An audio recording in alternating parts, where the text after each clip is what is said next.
Maharashtra all India उलेमाच्या महाविकास आघाडीला 17 अटी. उलेमा बोर्डाचा उद्धव ठाकरे, शरद पवार, पटोलेंना पत्र.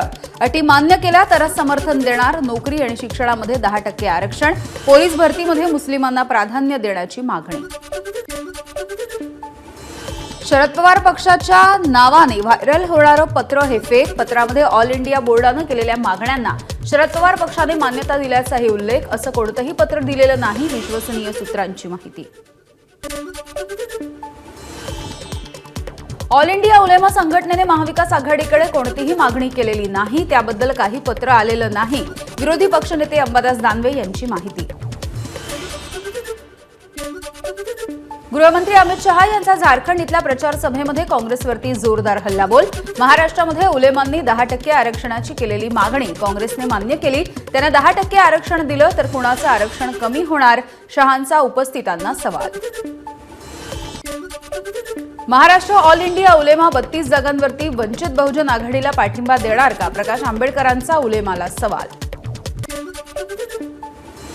1990 ते 2000च्या दरम्यान देशामध्ये स्फोट होत गेले, त्यामुळे शरद पवार आणि दाऊद यांच्याशी भेटीचा काही संबंध आहे का हे तपासलं पाहिजे. जयंत पाटील यांनी दाऊद आणि शरद पवार संबंधांबद्दल खुलासा करावा. प्रकाश आंबेडकरांचा शरद पवारांवरती गंभीर आरोप. केंद्रीय गृहमंत्री अमित शहांची उद्या मुंबईमध्ये पत्रकार परिषद. यावेळी भाजपचा विधानसभेचा जाहीरनामा अमित शहांच्या हस्ते प्रकाशित होण्याची शक्यता. भाजपच्या जाहीरनाम्यामध्ये अल्प मुदत, मध्य मुदत आणि दीर्घ मुदतीच्या कर्जाबाबत मोठ्या निर्णयांची शक्यता. शेती, सेवा, विक्री क्षेत्राच्या संदर्भात विशेष घोषणांची शक्यता. तसंच शेतकऱ्यांना संपूर्ण कर्जमाफीची घोषणाही असू शकते. उद्या महाविकास आघाडीचा जाहीरनामा प्रसिद्ध होणार. काँग्रेसचे राष्ट्रीय अध्यक्ष मल्लिकार्जुन खरगेंच्या उपस्थितीमध्ये जाहीरनामा प्रसिद्ध केला जाणार. धुळे शहर विधानसभा मतदारसंघातील ठाकरे गटाचे उमेदवार अनिल गोटे यांनी वचननामा केला प्रसिद्ध. जाहीरनाम्यामध्ये अनिल गोटे यांनी दिली आहेत वेगवेगळी आश्वासनं. एक है तो सेफ है. नांदेडच्या सभेमध्ये पंतप्रधान मोदींची काँग्रेसला लक्ष्य करत नवी घोषणा. काँग्रेस ओबीसींमध्ये भांडणं लावतीये, मोदींचा आरोप. शक्तीपीठ महामार्गामुळे मराठवाड्याच्या अर्थव्यवस्थेला चालना मिळाली, पंतप्रधान नरेंद्र मोदी यांचं वक्तव्य.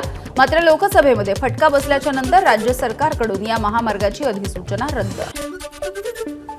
एक है तो सेफ है हा नारा कोणासाठी? उलट मोदी आल्यावरती अनसेफ वाटतंय. संजय राऊतांचा टोला. मोदी राज्यामध्ये येऊन लोकांना भडकवण्याचं काम करतायत. राऊतांचा मोदींवर निशाणा. मोदींना सरकार आणि घर चालवता येत नाही, त्यामुळे ते दुसऱ्यांची घरं पेटवतायत. यावेळेला सुद्धा महाराष्ट्र मोदींना धूळ चारणार. मोदी बाबा आता राज्यामध्ये फिरतायत. एक मुन्नाभाई आणि दुसरा सर्किट. उद्धव ठाकरेंची मोदी आणि शहांवरती टीका. अकोल्याच्या डॉ. पंजाबराव देशमुख कृषी विद्यापीठाच्या मैदानावरती मोदींची सभा. यावेळी प्रफुल्ल पटेल, रामदास आठवले, प्रतापराव जाधवही उपस्थित. गरिबांचा पक्क्या घराचं स्वप्न मी पूर्ण करणार. 4 कोटी गरिबांसाठी घरं बांधली, 3 कोटी आणखी बांधणार. अकोल्यामधल्या सभेमधून पंतप्रधान नरेंद्र मोदी यांचं आश्वासन. विविध जातींमध्ये फूट पाडणं हीच काँग्रेसची नीती. अनुसूचित जाती जमातींचा काँग्रेसने विकास होऊ दिला नाही. तसंच ओबीसी जाती आपापसामध्ये लढत राहाव्यात ही काँग्रेसची इच्छा. पंतप्रधान मोदींचा काँग्रेसवर हल्लाबोल. संविधानाचं श्रेय बाबासाहेबांना जातं म्हणून काँग्रेसचा तिळपापड. काँग्रेसच्या शाही परिवाराने बाबासाहेबांना कधी वंदन केलं का ते सांगावं. पंतप्रधान मोदींचा सवाल.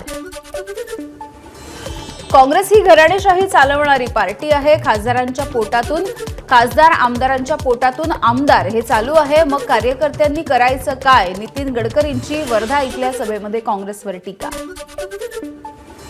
काँग्रेसनं गरिबी हटावचा नारा दिला पण गरिबी हटली नाही. मोदीजी आले आणि आम्ही गरिबी हटवली. महाराष्ट्रामध्ये काँग्रेसचा पर्दाफाश झालाय. नकली पुस्तकाला संविधान म्हणून आणलं. पत्रकार परिषदेमध्ये किरण रिजिजू यांची टीका. कर्नाटकमध्ये काँग्रेसनं आश्वासनं दिली मात्र पूर्ण केली नाहीत. स्मृती इराणींचा आरोप. मतं मिळवण्यासाठी काँग्रेस खोटं पसरवत आहे. इराणींची टीका. बाळासाहेबांचे विचार सोडले अशी टीका करतात भाजप भाजपला सोडलं म्हणजे बाळासाहेबांचे विचार सोडलेले नाहीत. शिवसेनेची काँग्रेस कशी होईल? काँग्रेस राष्ट्रवादी माझ्यासोबत आहे. उद्धव ठाकरेंची शिंदे आणि फडणवीसांवर टीका. ज्या ज्या ठिकाणी जातोय त्या ठिकाणी आपल्या विरोधामध्ये गद्दारच उभा आहे. आपलं नाव चोरलं, निशाणी चोरली, गद्दार विकला जातोय.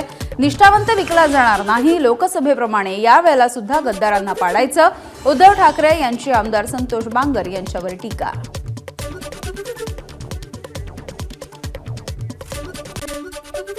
सत्ताधाऱ्यांना निवडणुकांच्या तोंडावरती शेतकरी आठवतात. महाविकास आघाडीचं सरकार पडलं नसतं तर दुसऱ्यांदा कर्जमाफी केली असती. माजी मुख्यमंत्री उद्धव ठाकरे यांचं वक्तव्य. सत्तेत आल्यास शेतकऱ्यांना 100% कर्जमाफी दिली जाईल. उपमुख्यमंत्री देवेंद्र फडणवीस यांची मोठी घोषणा. वाशिम जिल्ह्यातील कारंजा इथल्या जाहीर सभेमध्ये फडणवीसांची घोषणा. इस्लामपूर मतदारसंघामधून 35 वर्ष आमदार राहूनही साधी MIDC उभारली नाही. उपमुख्यमंत्री अजित पवारांचा जयंत पाटील यांच्यावर निशाणा. इस्लामपूरच्या नेतृत्वानं गलिच्छ राजकारण केलं. अजित पवारांची नाव न घेता जयंत पाटलांवर टीका. करेक्ट कार्यक्रम करण्यासाठी प्रसिद्ध असणाऱ्या जयंत पाटलांचा यंदा करेक्ट कार्यक्रम होणार. सुनील तटकरे यांनी डागली जयंत पाटील यांच्यावरती तोफ. जयंत पाटील आतल्या गाठीचे, त्यांच्या ओठात एक आणि पोटात एक असतं असाही लगावला टोला.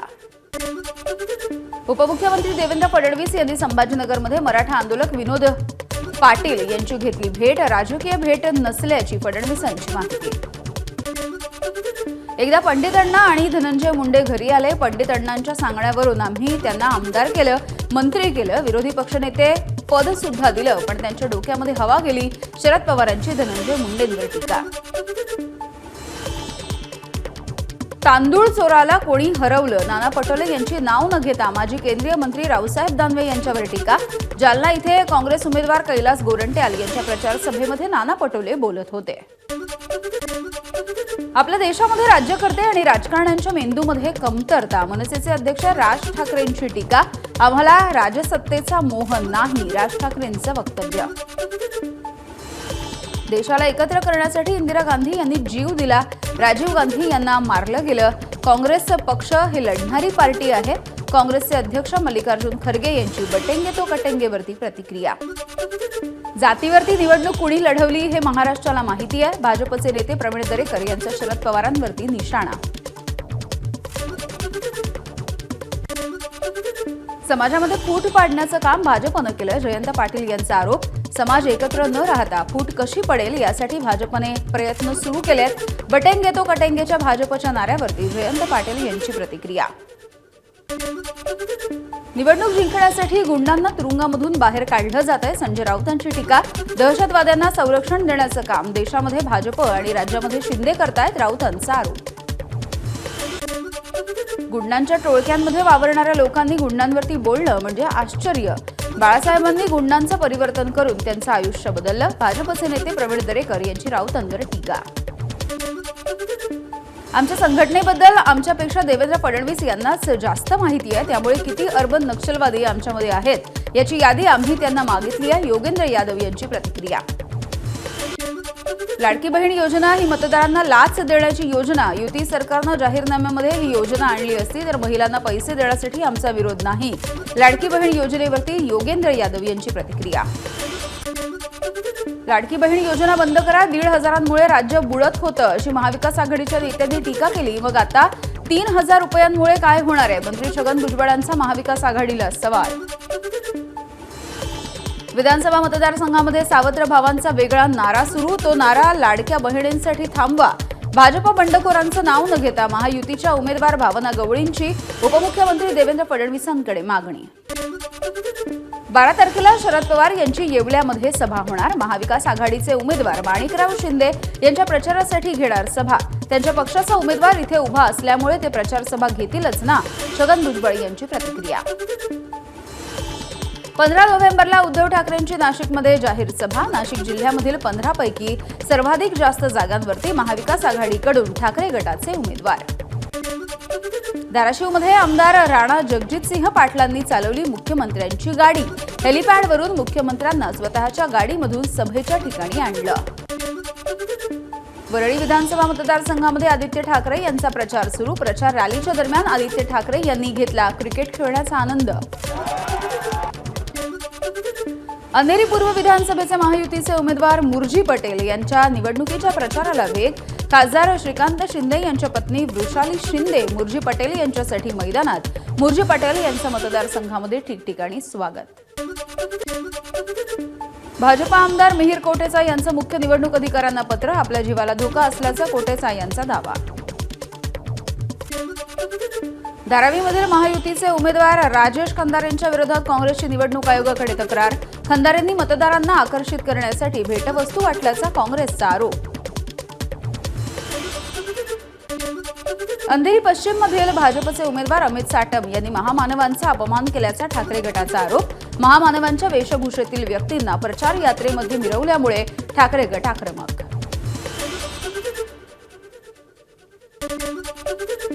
रत्नागिरीच्या दापोलीमध्ये काका पुतण्यामध्ये विधानसभेची लढत. काका संजय कदम आणि पुतण्या योगेश कदमांचा एकमेकांच्या विरोधात जोरदार प्रचार. बौद्ध धर्मीयांना तिकीट डावलल्यामुळे भंडाऱ्यामध्ये नाना पटोलेंच्या विरोधात दलितांमध्ये असंतोष. काँग्रेसला जागा दाखवू बौद्ध समाजाचा इशारा. नाना पटोले दलित विरोधी असल्याचा गंभीर आरोप. ज्याला तिकीट मिळतं तो आनंदी होतो आणि ज्याला मिळत नाही तो आरोप करतो. यामुळे या सगळ्याकडे फार गांभीर्यानं बघण्याची गरज नाही. बौद्ध धर्मीयांच्या नाराजीवरती नाना पटोलेंची प्रतिक्रिया. परभणीमध्ये एमआयएम पक्षाचा खोटा एबी फॉर्म वापरून उमेदवारी अर्ज दाखल केल्याचं प्रकरण समोर. परभणीचे एमआयएमचे जिल्हाध्यक्ष इम्तियाज खान यांच्यावरती गुन्हा दाखल करणार इम्तियाज जलील यांची माहिती. परभणीमध्ये आपल्याच उमेदवाराला फेक म्हणत इम्तियाज जलील कोणाचा फायदा करून देत आहेत. उमेदवार इम्तियाज खान यांचा सवाल. मला पक्षाने उमेदवारी दिली, जलील यांनी नाही, खान यांचा टोला. परभणी विधानसभा मतदारसंघामधून विधानसभेच्या रिंगणामध्ये असलेल्या इम्तियाज खान यांनी एमआयएमचा बनावट एबी फॉर्म लावल्याचा आरोप. त्यांच्यावरती कारवाई करण्याच्या संदर्भात एमआयएमचे प्रदेशाध्यक्ष इम्तियाज जलील यांची फेसबुक पोस्ट.